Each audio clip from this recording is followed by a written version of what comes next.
요한복음 20장 19절에서 23절까지. 이날 곧 안식 후 첫날 저녁 때에 제자들이 유대인을 두려워하여 모인 곳에 문들을 닫았더니 예수께서 오사 가운데 서서 가라사대 너희에게 평강이 있을지어다 말씀을 하시고 손과 옆구리를 보이시니 제자들이 주를 보고 기뻐하더라.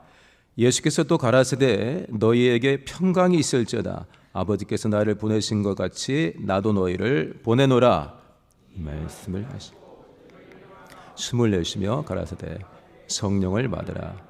너희가 네 죄든지 사하면 사해질 것이요 네 죄든지 그대로 두면 그대로 있으리라 하시니라. 아멘. 지난 부활주일 모두 함께 모이는 예배 가운데 은혜를 많이 받으셨습니까? 저는 그 전날 몸이 많이 안 좋아가지고 굉장히 걱정했습니다. 토요일 새벽에, 주일 새벽에 혹시 부활주일 예배에 참석 못하는 건 아닌가. 제 개인적으로는 참석 못한다고 확신했는데 새벽녘에 약간 좋아져가지고 예배에 참석했고 7시 예배도 소중하지만 또 그날 우리 모두가 함께 모여서 예배하는 시간 정말 귀하지 않았습니까? 특별히 우리가 모여서 함께 준비하고 또 각각이 준비하고 불렀던 특송의 시간들 정말 기대가 많이 됐는데 하나님의 은혜 가운데 저도 그 예배에 참석해서 은혜를 정말 많이 받았습니다. 우리 성도님들 그 받은 은혜가 열매로 이어지시기를 예수 이름으로 축복합니다. 할렐루야. 지난 금요일 날 오늘 설교 본문을 포함해서 더 길게까지 설교자께서 충분히 굉장히 설득력이 있으면서 쉽게 그리고 기도의 제목이 막 불끈불끈 일어나게 세 가지의 기도 제목도 확실하게 우리에게 짚어주면서 설교를 하셨어요. 그래서 자세한 내용은 본문과 관련된 자세한 포함해서 그 설교를 한 번 더 참조하시면 참 좋을 것 같고 저는 오늘 설교의 초점이 부활 소망입니다. 그 소망이 있기 때문에 내가 평안할 수 있다, 평안하겠나이다. 이게 주제이기 때문에 금요일 날 들었던 설교하고는 약간 다를 수 있습니다. 그렇지만 그 설교 내용을 한번 참조하시면 이 이하의 본문까지도 굉장히 풍성한 도움을 받을 수 있을 것 같습니다. 우리가 가끔 연세가 드신 분들도 마찬가지로 꿈이 있지만 언젠가 제가 70대 어르신들 몇 분하고 이야기하는데 우리는 꿈이 없는 줄 아세요? 라고 하시더라고요. 여기 혹시 연세가 많으신 분들 계십니까? 꿈은 20대만 꾸는 건가요? 60대 눈 한번 깜빡여 보세요. 60대는 꿈이 없습니까? 80대 몇 분 계신데 눈 한번 깜빡여 보세요. 80대는 소망 없이 사십니까? 꿈이 없습니까? 얼마나 꿈이 있는데요. 제가 어제 어느 교회 보니까 그 교회는 나이 많으신 어르신들 대상으로 프로그램을 진행하는데 제목이 느헤미야 대학원이라고 써 있더라고요. 저희 지방에 있는 장로교회인데 거기에 출석하시는 80대 중반의 권사님을 한번 배웠어요. 저희 교회는 아닙니다. 근데 얼마나 꿈이 있는지 그 연세에 얼마나 꿈이 있는지 그리고 프로그램에 참여하면서 얼마나 열정적으로 운동도 하시고 소그룹 모임도 하시는지 뵙고 굉장히 기분이 좋았습니다.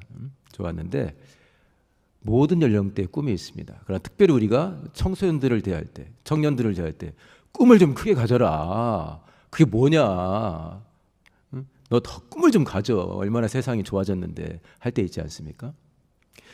꿈을 이룬 사람들이 있습니다. 특별히 이러이러한 꿈을 좀 꿔봐 했는데 이 친구가 예를 들면은 A라는 꿈을 꾸고 있어요. 그러면 그 꿈을 이미 이룬 20대 후반, 30대 초반, 40대가 있습니다.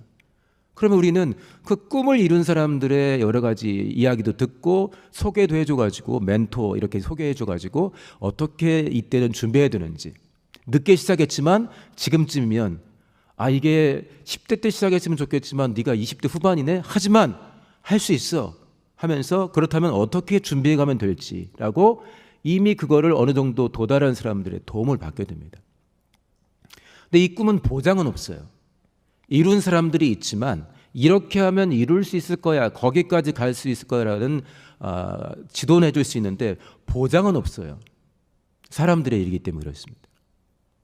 그런데 우리 그리스도인들에게 있어서 소망은 무엇입니까? 꿈이라고도 할 수 있는데 우리 그리스도인들에게 있어서 소망은 뭐죠? 우리 각각이 가지고 있는 나는 이렇게 했으면 좋겠어, 저렇게 했으면 좋겠어 하는 내 안에서 우러나온, 주변에 많은 사람들 중에서 일부도 겪었지만 나도 저렇게 됐으면 좋겠다는 그냥 내 안에서 우러나왔고 이것을 이루는 데까지 오직 내가, 사람들도 도와줄 수 있지만 내가 이루어야 갈 것이 아니죠.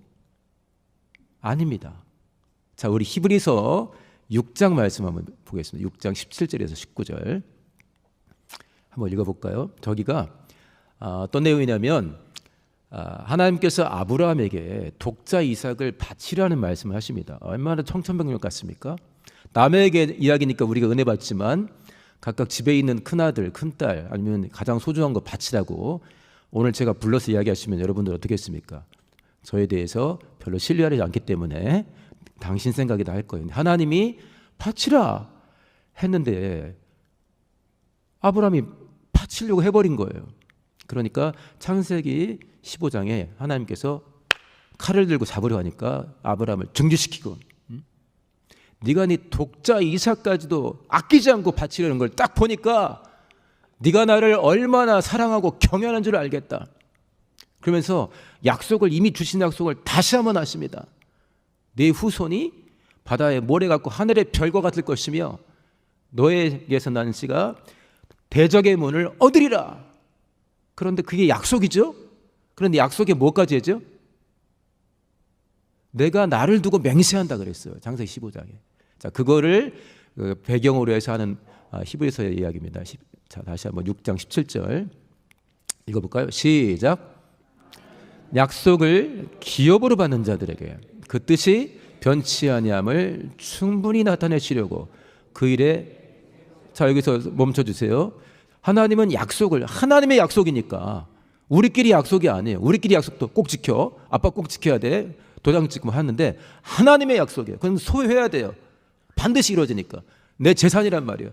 그 재산처럼 받으려는 자들에게 절대 변치 않는다라는 걸 알려주시려고 어떻게? 그 일에 뭘로 보증했어요?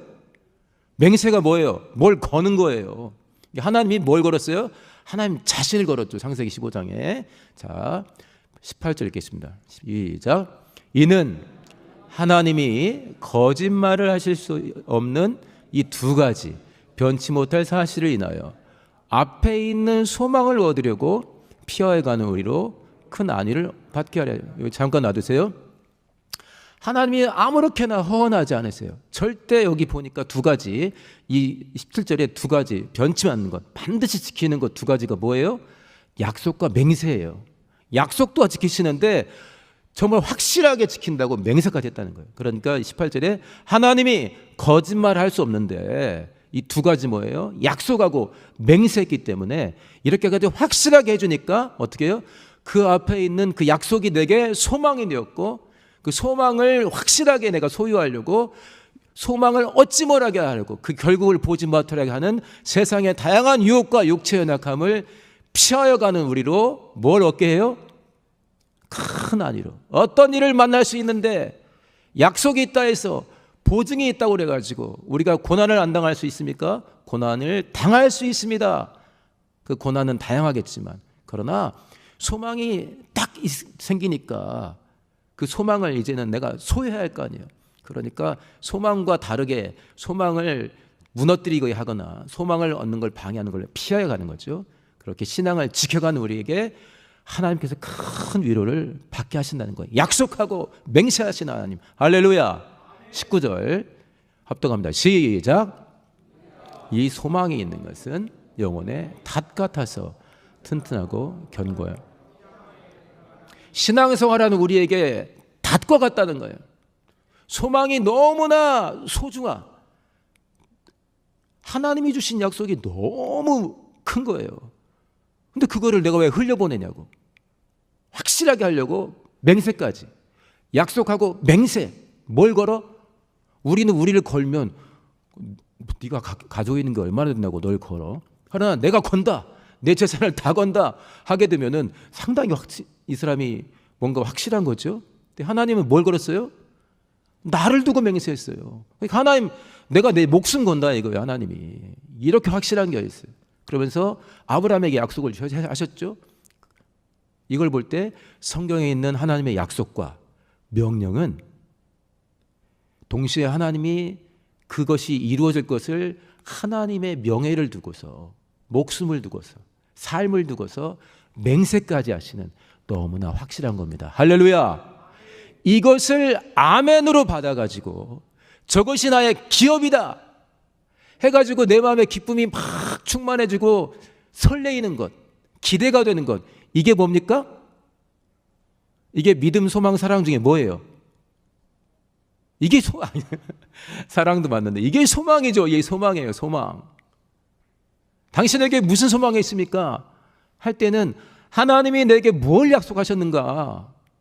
그 약속은 반드시 이루어질 건데 너무 약속이 크잖아요. 너무 화려하고 영광스럽잖아요. 그러니까 내가 내 생에, 이 생이 아니면 부활해서 저걸 내가 소유하게 된다.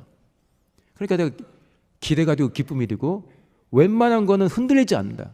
그러니까 히브리서 기자가 영혼의 닷과 같다 그랬어요. 자, 우리의 꿈은 내가 가진 다양한 경험과 먼저 살아간 사람들의 삶을 보면서 나도 저렇게 되고 싶다. 나 저런 거 해볼 거야. AI 시대에 나는 이런 인재가 될 거야. 다양한 꿈을 꿀 수 있어요. 그거는 우리 기독인들의 소망과 비교한다면 나한테서 우러난 것이고 가능성은 있지만 하나님이 약속하고 맹세까지 한 건 아니에요.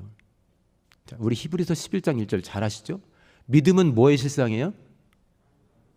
다시 한번. 믿음은 바라는 것들의, 그러니까 이 소망은 하나님이 주신 약속과 관련된 거예요. 하나님의 말씀과 관련된 거예요. 근데 믿음은 바라는 것들. 내가 소망하는, 바라는 게 뭐예요? 똑같은 소망이 아니라 소망. 믿음은 나의 소망의 실상이다. 믿음은 바라는 것들의 실상이다. 이 실상이란 말 우리 여러 번 설교 때 들었습니다.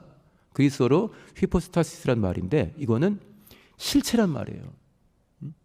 실체. 내 소망의 실체. 근원은 뭐냐? 말씀, 약속, 하나님의 약속, 성령의 약속, 감동, 약속. 여기에 대해서 내가 아멘 믿음으로 받을 때 소망이 실상이 되는데, 하나님의 약속은 내가 아멘 할 때 그 소망이 실상이 되어버려요.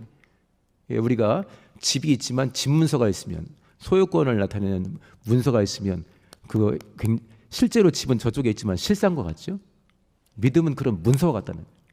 믿음은 하나님의 약속을 약속 가지고 맹세하고 보증하신 것을 내가 아멘으로 화답하는 것인데, 이것이 우리가 가진 소망의 실상이 된다는 것입니다.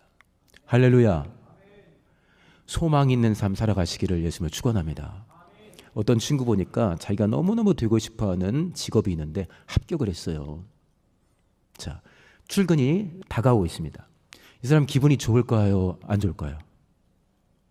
안 좋아요? 너무너무 하고 싶었어요. 하고 싶지 않은데 어거지로 시킨 일이 다가오는 게 아니고 너무너무 자기가 하고 싶었던 일이 있고 그 직업들이 있지 않습니까? 근데 그 일을 할 수 있는 자격을 따서 이제 출근을 해야 돼요. 그럼 기분이 좋겠어요? 안 좋겠어요? 성가대원들. 좋죠. 이게 소망입니다. 이게 소망이에요. 그러니까 소망이 있어요. 어떤 분이 그러더라고요. 기독인들을 만나보니까 믿음에 대해서 이야기도 많이 하고 사랑도 많이 이야기하고, 근데 소망은 어떤 소망이 있습니까? 당신은 소망이 뭡니까? 하면은 이게 좀 불분명하대요. 그래서 소망이 있으니까 좋으세요 하니까 좋은가 헷갈린다는 거예요. 내가 너무너무 되고 싶은 일이 확정됐어. 내가 너무너무 갖고 싶은 것을 소유하게 됐어. 확실하게 내 것이 돼서 보증 문서가 있어. 지금 1시간 뒤에는 그걸 받으러 내가 예를 들어 간다고 해보세요. 얼마나 설레요. 가는 중에 좀 내가 기분 나쁜 일이 벌어졌어. 응? 그러면 그 엄청난 일을 내가 지금 실상으로 소유해가지고 보러 가는데 기분 좀 잠깐 나쁜 거 가지고 내가 막 에이 싫어, 나 그거 안 가져 이렇게 할 거예요? 너무나 엄청난 소망을 우리에게 주셨기 때문에 영혼의 닷과 같이 흔들리지 않는다 그랬습니다. 소망은 내 삶 속에서 하나님이 약속하신 것이 이루어진다는 것이고 그 약속을 내가 믿음으로 받는 거예요. 그래서 그게 이루어질 것이기 때문에 하나님이 지금 이루고 계시기 때문에 그걸 내가 설레이는 마음으로 기뻐하는 것입니다. 할렐루야. 소망으로 설레이고 소망으로 기대하시고 소망으로 웬만한 것들 다 피해가시고 흔들리지 않는 복을 누리시기를 예수님으로 축원합니다. 할렐루야. 제가 작년에도 그 이야기를 했었는데요. 소망도 헷갈리지만 소망도 불분명하지만 가끔씩 제가 성도님들하고 대화할 때 부활이 왜 좋으세요? 라고 가끔 물어봐요. 부활한다는데 부활이 왜 좋으세요? 죽지 않는데. 가끔 이런 말 합니다. 이렇게 살 거면 차라리 어떻게 해달라고 그래요? 자기 말 하지 말고 그냥 드라마나 영화에서 봤다고 생각하세요. 좀 불경스러운 단어가 나오니까. 이렇게 살 거면 차라리 날 그래요. 사는 것 자체가 맨 고생만 하고 매번 싸워야 되고 지금 우리는 전쟁하고 있지 않지만 20분 후에 우리한테 미사일 터진다고 해봐요. 그럼 여기서 예배 어떻게 해요? 빨리 가야지. 근데 내일 또 터진대.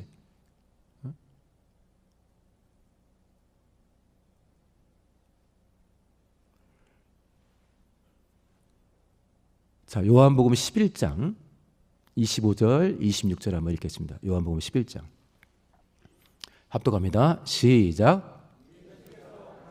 나는 부활이요 생명이니 나를 믿는 자는 죽어도 살게 하고 무릇 살아서 나를 믿는 자는 영원히 죽지 아니하니. 이것을 화면 좀 그대로 놔둬보세요. 자, 부활에 대해서 부활이 우리에게 소망이 되려면 우리끼리 만들어내서는 안 돼요. 저쪽 성도들은 딴 교회 성도들은 부활 모르던데 우리끼리는 부활이 있다고 생각하면 해봅시다가 아니라니까요. 25절 예수께서 가라사대 나는 뭐예요? 생명이 나는 부활이요 생명이다. 그리고 나서 뭐라고 했어요? 나를 믿는 자는 이게 뭐예요? 이게 부활이에요. 육체로 죽었는데 산다고? 이게 예수님이 말하는 부활이고 생명입니다. 영생이죠. 26절 보세요. 똑같은 이야기예요. 살아서 나를 믿는 자. 살면서 믿음으로 사는 자 이 말이에요. 살면서 하나님을 예수 그리스도를 성령의 감동하심을 구하며 믿음으로 사는 자. 이 사람은 죽겠지만 영원히 이게 부활이요 생명입니다. 할렐루야. 근데 부활해가지고 계속 고생할 거래. 부활하면은 영원히 살 텐데 첫 번째 한 10,000년은 죽자고 고생할 겁니다. 두 번째 한 10,000년은 지옥 비슷한 곳에 가가지고 무진장 또 고생을 할 겁니다. 괜찮아. 그때 영원히 사니까. 영원히 산다고 해서 10,000년씩 고생할 거라면 이거 얼마나 불편한 겁니까? 고린도서 15장 19절 보면은 사도 바울이 이런 고백을 합니다. 그리스도 예수 안에서 우리의 소망이, 자, 소망을 이야기해요. 그리스도 예수 안에서 당신과 내가 소망이 있다. 핍박도 받고 어려움도 겪고 고린도 교회 성도들 당신들 얼마나 고생하느냐. 이방신이 충만한 곳에서 몇 명 모이지도 않는 곳인데 그리스도인들이. 또 우리가 소망을 가지고 이야기한다. 그런데 그리스도 안에서 우리의 바라는 바가 우리의 소망이 이생뿐이라면, 육체로 사는 이생뿐이라면, 바울이 말합니다. 이 많은 사람들 가운데 우리가 제일 어떻게 해요? 불쌍하다 그랬어요. 물론 우리 성도님 중에 그럴 수 있어요. 혹시나 부활이 없다 할지라도 나는 영원하신 하나님께서 나를 사랑하시면 육체만 사는 것으로 충분합니다. 그렇게 할 수 있겠죠. 왜냐하면 영원하신 하나님이 나를 사랑하신다는데요. 그러나 사도 바울이 고린도 15장에 부활의 영광에 대해서 자세히 이야기를 합니다. 이 영광이 있고 이미 하나님이 약속하신 게 있는데 우리 삶에서 이걸 뺀다고? 그러면 부활 소망이 없는 세상 사람들도 많지만 그리스도인에게서 이 소망 빼면 우리 뭐야, 아무것도 아니라는 거예요. 나는 부활이요 나는 생명이다. 로마서 6장 5절에 침례에 대해서 이야기하는 구절이 있죠. 우리가 그의 죽으심을 본받아 연합한 것 같이, 예수 그리스도의 죽으심을 본받아 연합한 것 같이, 주님의 공생애를, 주님의 십자가 은혜를 아멘으로 받아서 그의 죽으심과 그의 은혜에 연합한 것 같이, 그의 뭐에 또 연합할 것이라 했어요? 그의 부활에 연합한 자가 되리라. 할렐루야. 자, 나는 부활이요 생명인데 너도 부활할 것이다. 사도 바울, 그의 죽으심에 연합하는 자 부활에 연합할 것이다. 근데 부활이 뭐냐 이거예요. 부활이 영원히 죽지 않는데 가서 맨날 고생하고 한다면 이상하잖아요. 부활이 뭡니까? 부활이 뭡니까 우리 성도님들? 부활은 과연 영광스러운 것입니까? 자, 좀 길지만 고린도서 15장 말씀 한번 보겠습니다. 다 읽지 않고 먼저 35에서 38을 한번 읽어볼게요. 왜냐하면 부활에 대한 이야기하니까 에이 우리가 죽을 건데 뭘로 산다는 거야? 못 믿겠는데 라고 하니까 35절 읽겠습니다. 시작. 누가 묻기를 죽은 자들이 어떻게 다시 살며 어떠한 몸으로 오느냐 하리니, 이 사람은 그러니까 궁금한 것이 아니라 사실상 믿지 않는 거예요. 36절 시작. 너의 뿌리는 씨가 죽지 않으면, 사실 뿌리는 씨가 죽는 게 아니죠. 씨가 발아하는 거지 그 안에는 실체가 드러나는 거지 죽는 건 아닌데 표현을 저렇게 했습니다. 근데 우리가 죽는다는 걸 하니까 37절 시작. 또 너의 뿌리는 것은 장래 형체를 뿌리는 것이 아니요 다만 이나 다른 것에, 자, 벽씨를 뿌리는 거지 벼를 막 뿌려버리는 게 아니잖아요. 메타스퀘어 얼마나 큰 나무입니까? 그러나 씨를 뿌리게 됩니다. 그 씨를 뿌렸는데 와 엄청나게 나오는 거예요. 네가 몸으로 살고 있다가 끝날 건데, 이 몸이 변화될 건데, 네 삶이 변화될 건데, 그거는 씨를 뿌렸다가 상상하지 않았던 결과의 형상이 나오는 것처럼 지금 부활해서 사는 건 너 같지 않아, 이거 같지 않다, 이거 하는 거죠. 38절 시작. 형체를 주시되 각 종자, 그러니까 이 씨 뿌리면 이거 나고 저 씨 뿌리면 저거 나는데 씨로 상상할 수 없는 게, 수박씨 소중하죠. 왜 소중해요? 수박을 알기 때문에 그렇지 않습니까? 이거 심으면 그게 난다는 거 알기 때문에 소중하지. 근데 수박 씨하고 수박 주렁주렁 열렸어요. 그거하고 비교가 됩니까? 쉽게 설명한 거예요. 너 이 몸으로 살고 있지, 얼마나 소중하냐, 이게 하나님의 형상의 모양이야. 그런데 이 몸이 부활할 건데 그건 차원이 완전 달라지는 거야 라고 설명하는 거예요. 자, 그 다음에 42절로 가볼게요. 42절 죄송합니다, 중간에 띄었는데요. 42절 시작. 죽은 자의 부활도 이와 같으니 썩을 것으로 심고 썩지 않을 것으로 다시 살며, 욕된 것으로 심고 영광스러운 것으로 다시 살며, 약한 것으로 심고 강한 것으로 다시 살며, 44절 육의 몸으로 심고 신령한 몸으로 다시 사나니 육의 몸이 있은즉 또 신령한 몸이 있느니라. 45절 읽어요. 시작. 기록된 바 첫사람 아담은 산영이 되었다함과 같이 마지막 아담은 살려주는 영이 되었나니. 46절 그러나 먼저는 신령한 자가 아니요 육이는 자요 그 다음에 신령한 자니라. 첫사람은 땅에서 났으니 흙에 속한 자이거니와 둘째 사람 예수 그리스도는 하늘에서 나셨느니라. 48절 무릇 흙에 속한 자는 저 흙에 속한 자들과 같고 무릇 하늘에 속한 자는 저 하늘에 속한 자들과 같으니 우리가 흙에 속한 자의 형상을 입은 것 같이 하늘에 속한 자의 형상을 입으리라. 할렐루야. 일단 부활은 우리가 바뀌는 거예요. 그 바뀌어서 사는데, 바뀌어서 영광스럽고 잘난 몸을 가지고 지 마음대로 살면서 세상을 흩어놓는 게 아니에요.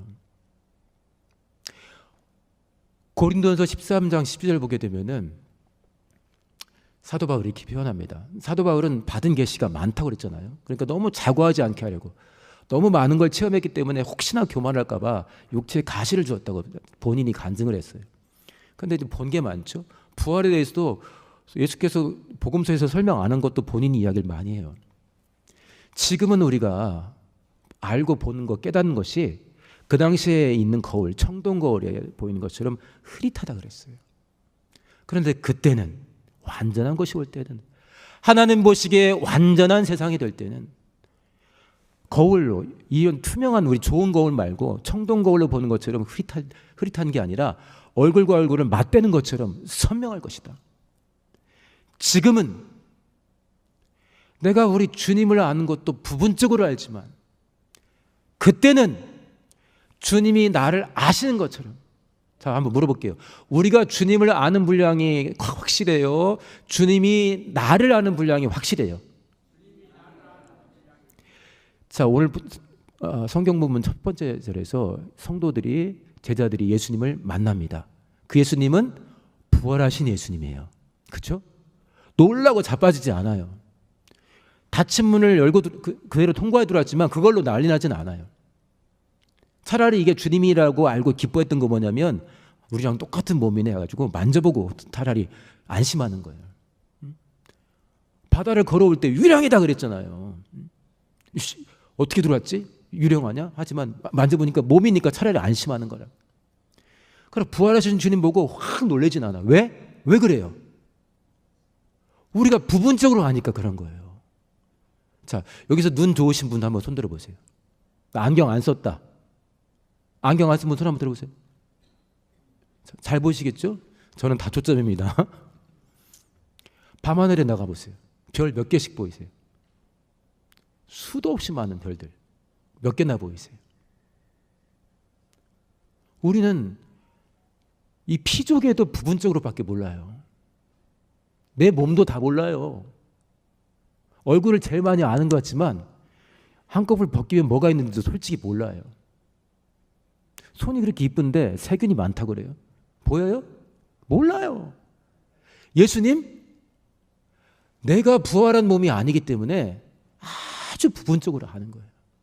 그런데 부활하면 주께서 나를 아시는 것처럼 나도 주님을, 물론 주님이 아는 것만큼은 아닐 수 있겠지만, 근데 사도 바울은 그랬어요. 그 구절에 어떤 신학서적을 봐도, 제가 많이 보진 않았지만 난해하다, 이상하다 써주지 않았어요. 그때가 되면 지금 주님이 나를 아시는 것처럼 나도 그렇게 온전하게 알 것이라는 거예요. 단순히 똑똑해지는 게 아니라 우리 구주의 영광을, 하나님의 영광을 제한적으로 하는 거 아니라 그냥 100%, 1000%, 10,000%를 내 기준의 입장에서 알게 된다는 거야. 그러면 우리가 얼마나 하나님을 영화롭게 하고 찬양하고 기뻐하고 사랑하겠습니까? 할렐루야.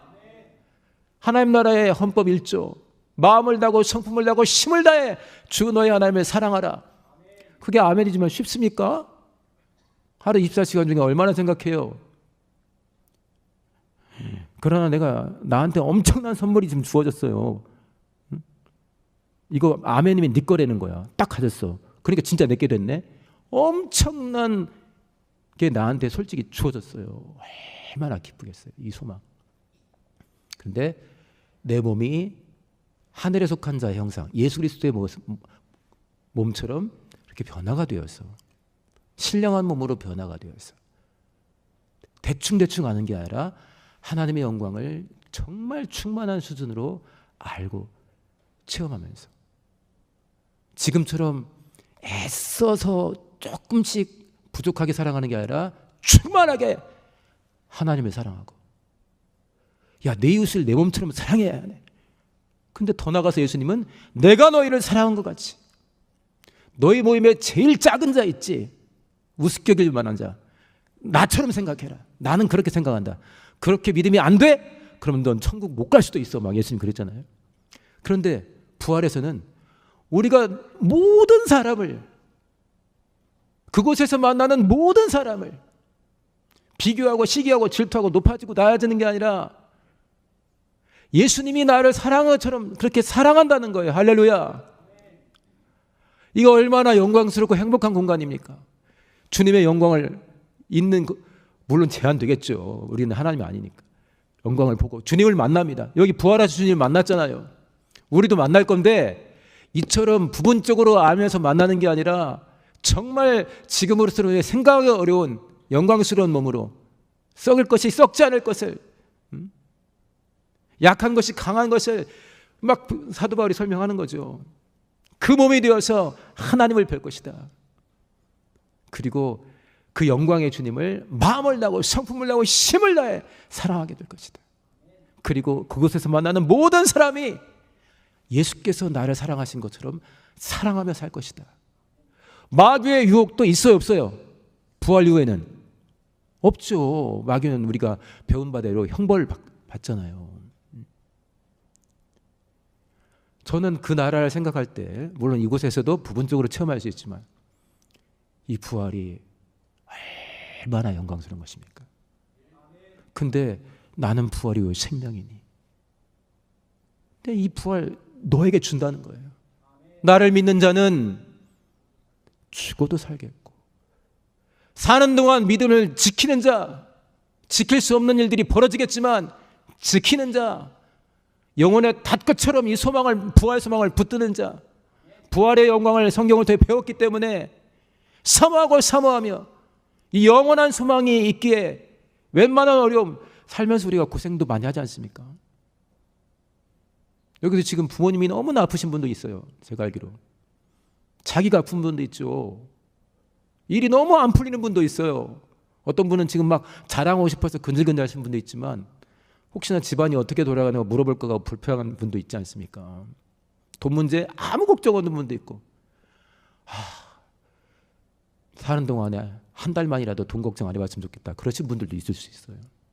나는 왜 이렇게 성한 곳이 없냐, 여기 아프고 저기 아프고, 분명 나는 하나님을 사랑하는데, 그런 일이 있어도 영혼의 닷과 같이 흔들림 없이, 야, 이게 부활인데 우리한테서 부활 빼? 우리의 바라는 바가, 우리의 소망이 이생뿐이라고? 그러면 이건 꽝이야 라고 고린도서 15장 19절에 우리가 얼마나 불쌍한 존재냐, 뭐하러 이거 생하냐. 물론 그 소수는 부활이 없어도 몸으로 끝나도 하나님이 몸으로 사는 동안 나를 사랑하시니 이걸로 만족합니다 할 수도 있겠지만 그 뒤에 약속이 있는데, 이 소망이 있기 때문에 아까 말 히브리서 6장에서 큰 안위를 우리가 받는다고 그랬습니다. 이게 뭡니까? 우리가 466장 찬양한 것처럼 두려움 내려놓을 수 있는 것, 근심 내려놓을 수 있는 것, 염려 내려놓을 수 있는 것, 관계가 불편해도 축복하면서 관계를 만들어갈 수 있는 것, 평안입니다. 할렐루야. 너에게 평강이 있을지어다. 평강은 만사형통이 아닙니다. 예수께서 여러 가지 환난을 당할 것이다 그랬어요. 그러니까 나대지 말라 했어요? 아니다. 담대하라. 내가 세상을 이겨노라. 할렐루야. 우리 요한복음 14장 한번 볼까요? 같이 읽고 기도하겠습니다. 시작. 보혜사 아버지께서 내 이름으로 보내실 성령, 그가 너희에게 모든 것을 가르치시고 내가 너에게 말한 모든 것을 생각나게 하시리라. 27절 시작. 평안을 너에게 끼치노니 곧 나의 평안을 너에게 주노라. 내가 너에게 주는 것은 세상에 주는 것 같이 아니하니라. 너희는 마음에 근심도 말고 두려워하지도 말라. 소망이 많이 있는데 나를 쓰신단다, 얼마나 큰 소망입니까? 나를 사랑하신단다, 얼마나 귀한 말씀입니까? 부활할 것이다. 넌 나를, 내 영광을 목격할 것이다. 네가 전심을 다해 나를 사랑할 것이고 너희들은 전심을 다해 내가 너희를 사랑한 것처럼 그 세 계명을 100% 1000% 기쁨으로 실천하며 체험할 것이다.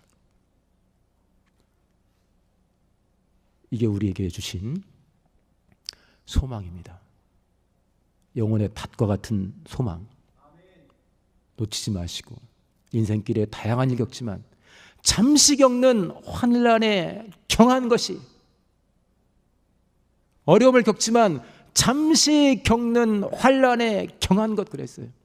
사도 바울도 고생 많이 했지만 너희가 앞으로 받을 크고 영원한 영광의 중요한 것을 이루어낼 것이다. 놓치지 맙시다. 할렐루야.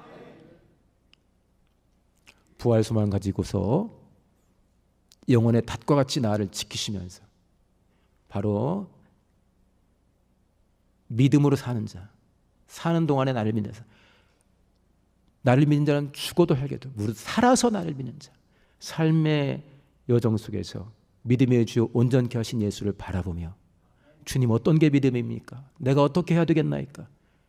어떻게 해야 내가 견뎌낼 수 있겠나이까? 어떻게 내가 순종해야 하나이까? 선하시고 기뻐하시고 온전하신 뜻을 구하면서 믿음으로 살아가는 자, 주님과 동행하는 자, 주의 음성을 구하고 말씀 위에 서고 말씀으로 사는 자, 그는 부활의 길을 걸어가며 부활에 이를 것입니다. 우리 공동체의 부활의 소망으로 충만하고 그 기쁨 때문에 고난과 어려움을 넉넉히 이겨나가는 부활 공동체, 소망의 공동체 되시기를 예수 이름으로 축원합니다. 할렐루야. 같이 기도하겠습니다. 부활 소망을 우리가 받았으니 이것이 우리에게 소망이 되었으니 이 소망을 날마다 새롭게 더 크게 생생하게 키워나가는 삶을 살아가게 도와주시고 그러기에 평안도 계속 산 평안, 소망이 산 소망인 것처럼 평안도 커지고 견고해지는 가운데 우리가 담대하게 평안하게 부활의 길 가게 해달라고 우리 주여 한번 하시고 동성으로 기도합니다. 주여